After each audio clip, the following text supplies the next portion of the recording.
सभी देशवासियों को, उत्तराखंड वासियों को लक्ष्मी उनियाल का प्यार भरा प्रणाम। आज अपनी नई कविता के साथ आपके सामने फिर से उपस्थित हुई हूँ और आज की कविता का जो मेरा शीर्षक है वो है काश ऐसा होता। एक छोटे बच्चे की कल्पना है।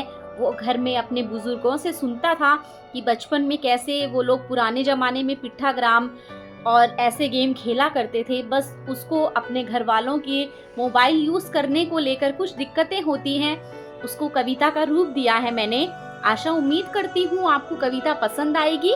कविता पसंद आए लाइक करिएगा, शेयर करिएगा और यदि आप मेरे चैनल पर नए हैं तो चैनल को सब्सक्राइब करना बिल्कुल ना भूलिएगा। तो इस प्रकार से है मेरी कविता, काश ऐसा होता। काश मैं अपने घर वालों का मोबाइल फोन होता, काश मैं अपने घर वालों का मोबाइल फोन होता, फिर मैं दिन रात उनसे चिपक कर सोता, फिर मैं दिन रात उनसे चिपक कर सोता। मम्मी पापा दादा दादी सबका प्यारा होता, मम्मी पापा दादा दादी सबका प्यारा होता। जैसे ध्यान रखते फोन का वैसे ध्यान मेरा भी होता, जैसे ध्यान रखते फोन का वैसे ध्यान मेरा भी होता। नीचे गिरता तो मम्मी चिल्लाती, नीचे गिरता तो मम्मी चिल्लाती, एक्सपेंसिव चीज गिर गई मेरी फिर गुस्सा दिखाती। नीचे गिरता तो मम्मी चिल्लाती, एक्सपेंसिव चीज गिर गई मेरी फिर गुस्सा दिखाती। पापा भी फिर सबसे ज्यादा मुझसे बातें करते, पापा भी फिर सबसे ज्यादा मुझसे बातें करते।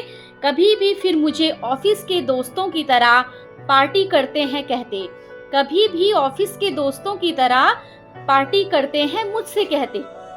जैसे केयर करते मोबाइल की मेरा ध्यान भी होता, जैसे केयर करते मोबाइल की मेरा ध्यान भी होता। टॉयलेट से लेकर मार्केट तक उनके साथ में होता, टॉयलेट से लेकर मार्केट तक उनके साथ में होता।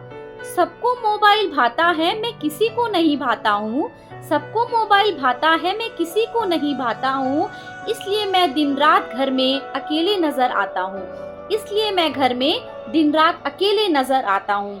दादा दादी माँ पापा चारों फोन में रहते हैं, दादा दादी माँ पापा चारों फोन में रहते हैं। जरा सा छेड़ लो मोबाइल उनके फिर मुझे बहुत कोसते हैं, जरा सा छेड़ लो मोबाइल उनके फिर मुझे बहुत कोसते हैं। काश मैं भी मोबाइल होता सबकी आंखों का तारा होता, काश मैं भी मोबाइल होता सबकी आंखों का तारा होता।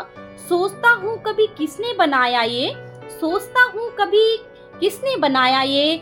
मोबाइल वरदान दिया या अभिशाप, वरदान दिया या अभिशाप। काश ये मोबाइल फिर से बंद हो जाते, काश ये मोबाइल फिर से बंद हो जाते।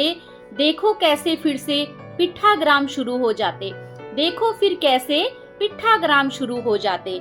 मम्मी पापा भी अपना टाइम फिर मुझको ही देते, मम्मी पापा भी अपना टाइम फिर मुझको ही देते।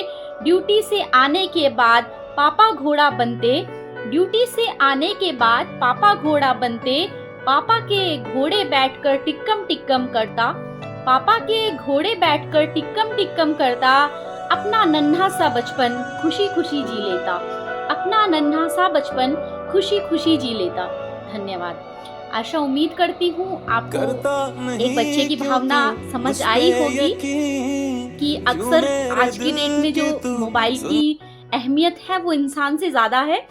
लोग इंसान के बिना रहना सीख गए हैं लेकिन मोबाइल के बिना रहना नहीं सीखे हैं, जिससे हमारे बच्चों का बचपन है उस पर काफ़ी इफेक्ट पड़ रहा है। उन लोगों को काफ़ी फेस करना पड़ता है। बच्चे माँ बाप के बीच में वो बॉन्डिंग नहीं बन पाती है जो पहले ज़माने में हुआ करती थी। बस वही दुख था एक छोटे बच्चे का जिसको कविता का रूप मैंने दिया था।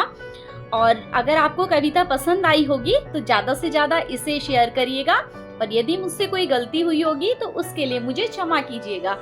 इसी के साथ धन्यवाद। जय हिंद, जय उत्तराखंड, जय भारत।